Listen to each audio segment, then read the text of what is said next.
Good morning guys, and welcome to today's vlog. I just thought I'd throw something extra on, it being a bank holiday. Rachel's got to work today, so I'm out by myself. Something I discovered less than 12 hours ago. I got home last night, we'd just gone out for a walk, and I thought, what is abandoned in the woods local to me? So I got online, had a look around, and then something just sparked. I just found something, or I believe I found something, and it's quite unique. It's a bit macabre. It is haunted allegedly, so let's go and do this. I found myself a nice little inlet just to park up, and basically we're in a wooded area. To the left further, probably about a mile, that would be your Millbrook Proving Ground, otherwise known to myself and others as Test Track, and significantly enough the Test Track ride that used to be at Epcot, which is the same ride but it's been redone. It used to be General Motors, it's now presented by Chevrolet, but when it was presented by General Motors there used to be a photograph as you went in to the pre-show, the pre-ride, and you'd look around the walls and you'd have test tracks from all over the world, and it would show Millbrook Proving Ground on there. So it's just something that sort of touches the heartstrings for me a little bit, it being one of my favourite old rides. Can't wait to get back there in October. Anyway, I digress, back to where we are.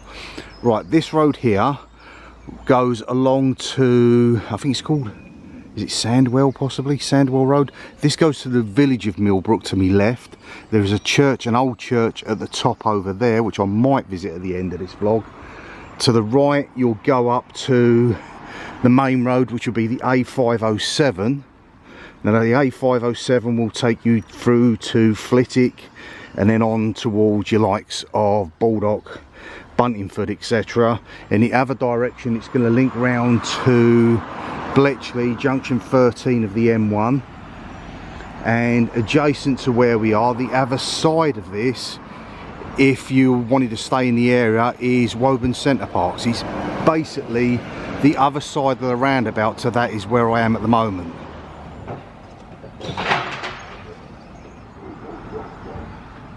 Now I've driven past this area, up and down this road, the road up there, the 507, at least 300 times in my lifetime, and I never knew this place existed, so it's going to be interesting. This just points the location for guys that I know in the area that will come down and pick up from Innerspec, which is a company that we use at work. So Rich, the likes of you guys, this is where I am today. I'm guessing in life we should be more observant, because that little fenced off area there, that is a public footpath that will take us to exactly where we need to go, but I think it's a bit of a climb. Okay, this is where we start our ascent. As I said, public bridleway, public footpath, so no issues, and let's see what we can find. I really should do a lot more to keep fit, because by the time I get to the top here and start talking about what I'm going to find, I'm going to be knackered.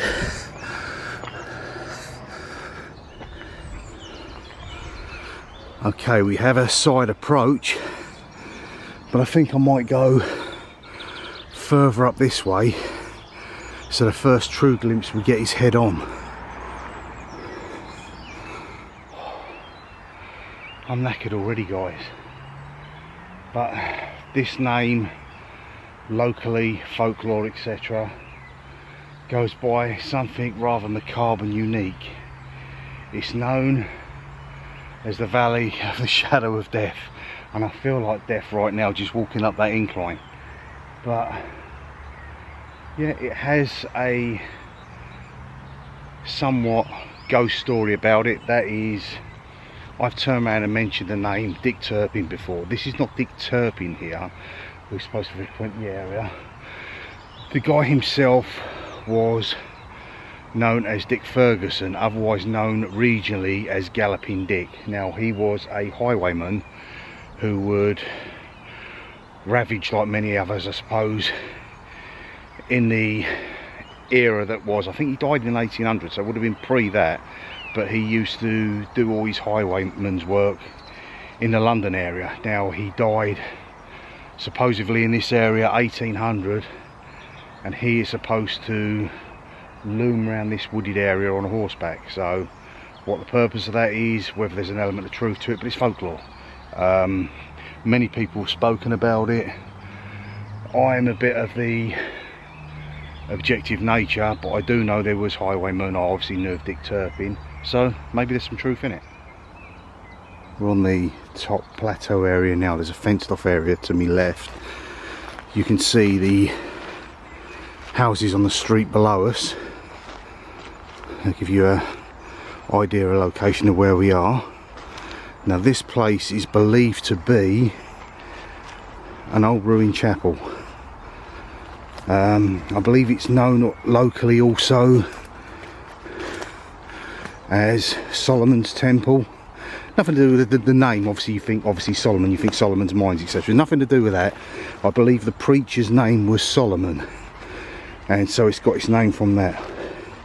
I've got to be very careful where I tread, because we're in a time of year where the old adders will be coming out. So I've worn jogging bottoms, as I do not fancy my legs being bitten by UK's most venomous snake. Right, that there is our ruined temple. So now, to find a way in. As if by magic, there's just 2 pieces of wire on this otherwise chicken wire mesh fence. So that is access as far as I'm concerned. Actually, close up, it's in relatively good nick. A few cracks on the wall, and obviously the roof is gone. Very tiny. I suppose a chapel doesn't have to be predominantly large.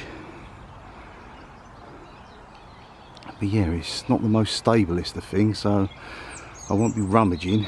I can see where windows would have been. First of all, underneath, some locks. Ugh. Yeah, I'm not as young as I used to be. There we are, I have a window.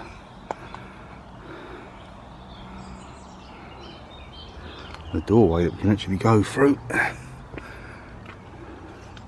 Quite pleasant that it's not graffitied up. I suppose people might not know it's here. Now, this apparently is Victorian era, so obviously had modifications after that, because that does look like asbestos, and there's wiring, etc. right there. It was made redundant in 73, so that's 50 years ago this year. It's obviously metal strut, which would have been the main roof frame, or just to hold up the wall, I guess. There's not much you're going to find in there. It's pretty much just all the brick from the outside. Quite a cute, dainty little thing. What you're generally looking for in anything like this is some sort of emblem, something that's symbolic.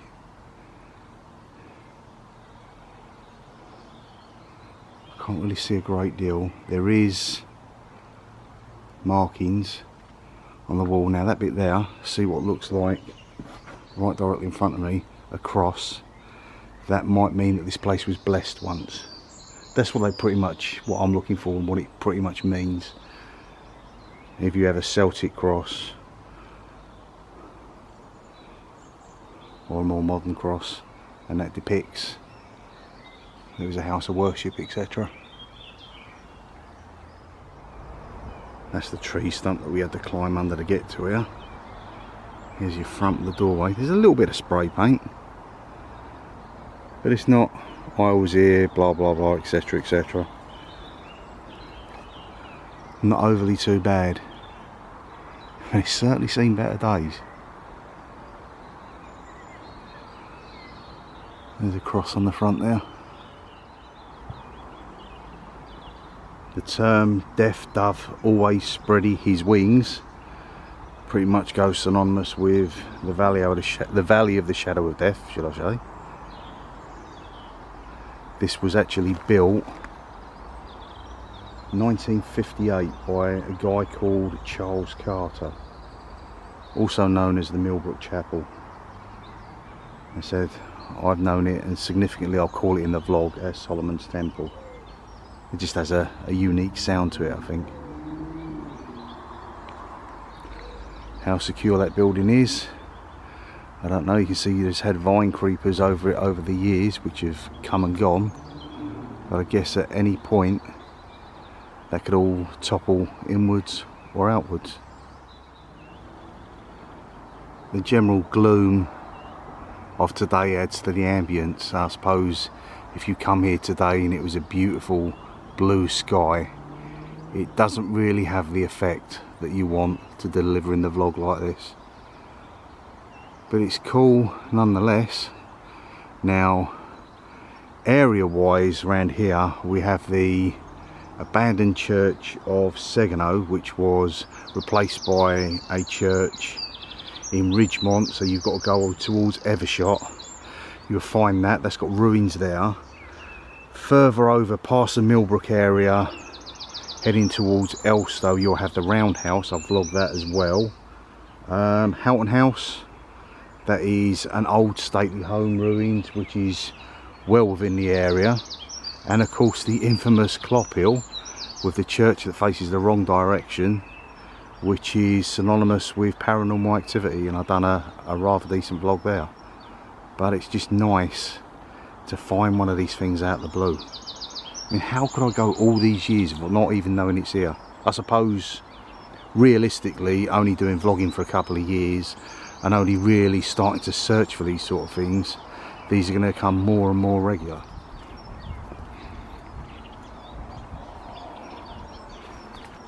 It's very quiet and peaceful. You can see I might even do that just to add to the end. You see the more, I don't know whether that's actually a current church or whether that church is no longer in use. We could certainly make our way to that. That's a bit of a climb as well, just to show you the outskirts of that. But this is very much in a valley. Easiest way to approach it is the way I have, and I've shown and documented during this vlog. You can come through that wooded area, but that is some serious climbing you've got to do, and it'll all bring you to here. Okay, time to leave these old ruins. It's at this time that we say goodbye to it. Very much superstitious in that manner. Anyone who does paranormal etc will know you always say goodbye and wish them well as you leave. That way nothing follows you home.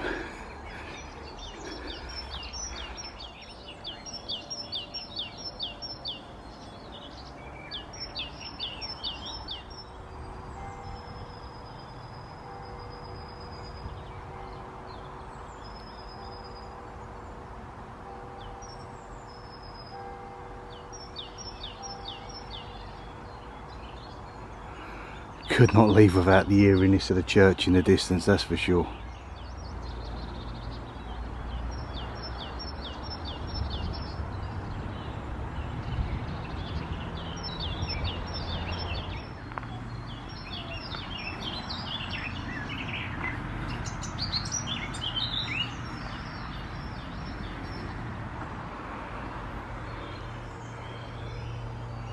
Okay, I shall end the vlog with yet another climb. I just thought to add to it, make it significant, go to what I believe is the current church, although this is one heck of a trek just to get up to that.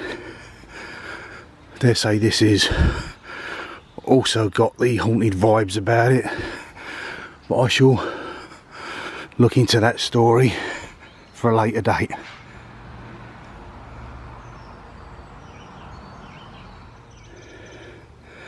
You could probably hear from my panting, that was again one heck of a climb.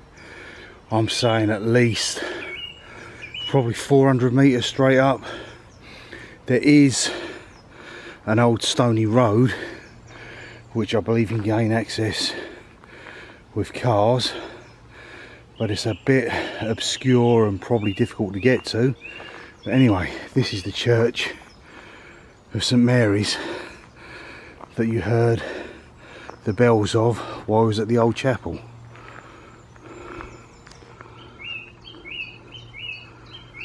I'll just have a quick stroll around and then end the vlog, because I'm knackered. Those who fell in the Great War, 1914, 1918, the war to end all wars, as they said, they certainly got that wrong, because the Second World War come along shortly after in 1939. Celtic symbols on the cross there. 1875, same sort of era as Peter the Wild Boy, which I done the vlog of the other day. And people did live long then. He's 81, Peter the Wild Boy was 70. You often think that, you know, skull and crossbones, doesn't depict that that was a pirate that died there. It's just the Victorian era's way of depicting death was very much like that. Benjamin Roth. Some quality old names then. Look at that, 92 in 1901. Now this is something that a lot of people think, why do they have two headstones? That's a footstone. The head would be there, the feet would be at the end. Some of these so old you couldn't even read the inscriptions. I'm hoping I'm doing all these people that are laid to rest some sort of justice in maybe they've got a story. I'd say that is some sort of mausoleum underneath that.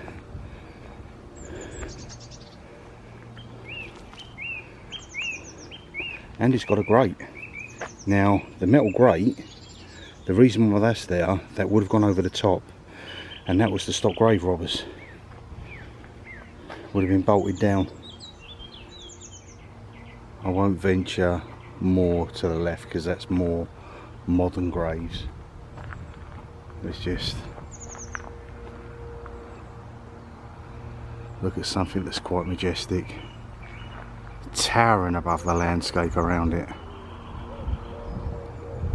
Some of these old tombs, people probably would have been unearthed and their tombstones leaning up against that. Look at the size of them. They're not like tiny little things, they are huge. They must weigh, oh, maybe as much as 70-80 kilos, if not more. This has got like a castle type roof to it. Can't see any gargoyles. Gargoyles, the French term to gargle. So where you see these spouts sticking out, in your French era you would have had something, they call them a grotesque. They would sit on those with the piping work coming out through their mouth to expend the water.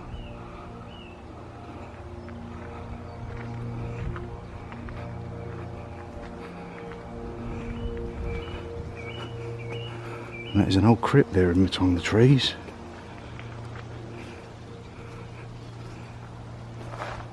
That is very old. Someone is entombed within that.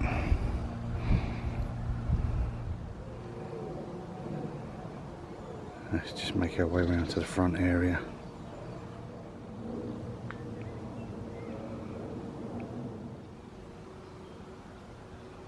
Anyway guys, I hope that kind of tickled your fancy, shows a little bit more of what I'm about. I do all these obscure places. If it's quirky, I'm interested in it. It doesn't have to be an old church ruins, it can be an old stately home, manor house, castle, etc. For me, the key essence is that it has a backstory. I like to bring the stories to life. So recently you would have just seen Peter the Wild Boy, which is the true story of the guy that was living wild in the woods, was believed to be raised by either wolves or bears, come from the town of Hamlin, and that is the same location of the old fable, the folklore, the Pied Piper. And he was brought back here as basically entertainment. He wasn't enslaved. He was captured and brought back as a pet by King George I in, I believe it was 1825. I think he was somewhere around 12 years old. Anyway, so I do stories like that. I also recently done the story of the Elephant Man, because I was in Badby Woods up near Daventry and there were some ruins there. I found out that he used to frequent that area to find solace from basically the people of London looking at him. So he'd get a secluded train, make his way up there. I also do motorsports, high octane, so you've got your likes of drag racing. I used to be a motocross racer back in the 70s, 80s, early 90s. I was relatively good at it. Regionally wise, I got a 11th place in the championship, so I've got a trophy still out there somewhere. I think Paul Byrne of the Luton Club, he found it in a garage recently. He's going to give it to me at some point. I do vlogs for the Luton Club for their motocross. Frequent the zoo quite frequently because I love me animals, and obviously when we go on holiday, so we love the likes of your Disney, Orlando, Universal, SeaWorld, etc. So when we go there, we take you guys with us, and that's where Scooby and Scooby come from, because Scooby and Scooby are backpacks which originated that when we would go somewhere to locate where we was, each of us would have a Scooby on our back so we could pinpoint, oh, there's Rach over there, there's Rob, etc. They took on a life of their own, and with that become their little story, and that's why the page is called Rob with Scooby and Scooby. So you'll see them at a later date when we do other things. Anyway guys, I hope you enjoyed it. I didn't so much enjoy the climb, but I liked what I found at the end of it. I really did find the old ruins. To find with it a story of the highwayman, was it Dick Ferguson, the Galloping Dick as he was called. Not Dick Turpin of course, but highwayman all the same. And it's obviously got that demonic meaning of it to turn around and say this area is called the Valley of the Shadow of Death. So with that guys, enjoy the rest of your bank holiday weekend. It's a Monday today. I'm back to work tomorrow, and I'll see you guys in the movies. Bye for now.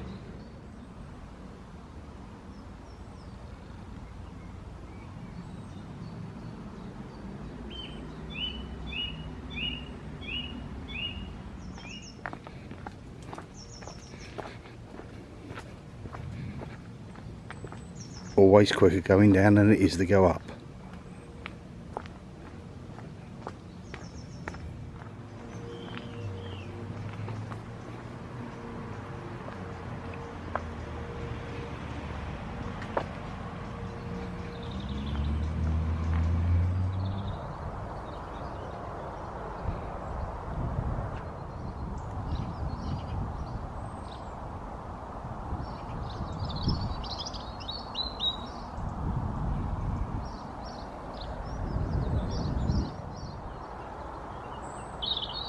A quick heads up to Corrine and Rural Sound System.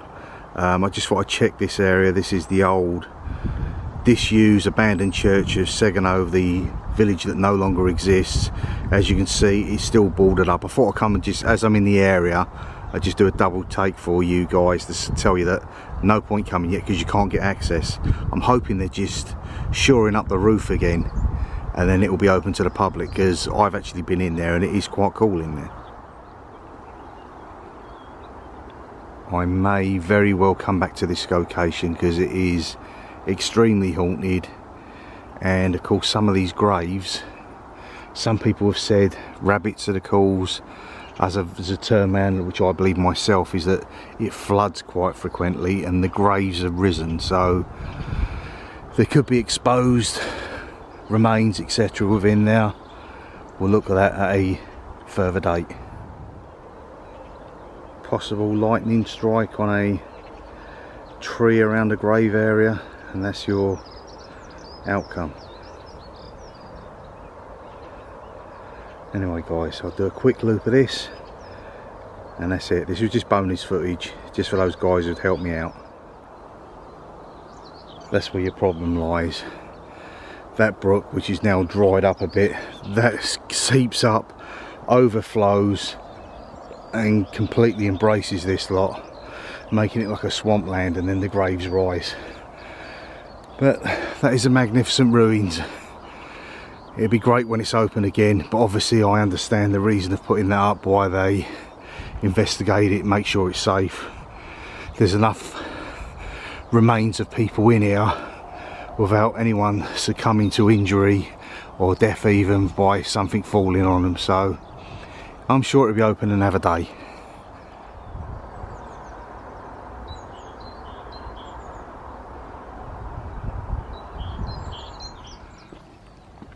Why would you go to all that effort and not secure the gate properly and leave it open? So it's a quick tour around. You can see the masonry is on the floor. I'm just in and out, not going to prod around. This is obviously the door area. Yeah, it's starting to crumble guys. There's your gate. They've obviously secured this, the bell tower's probably collapsing. That was open last time, you could go in there. And that is it. This is what it's like inside. Certainly crumbling. This was never like this when I come last time. So that wall structure is all going to fall at any point. So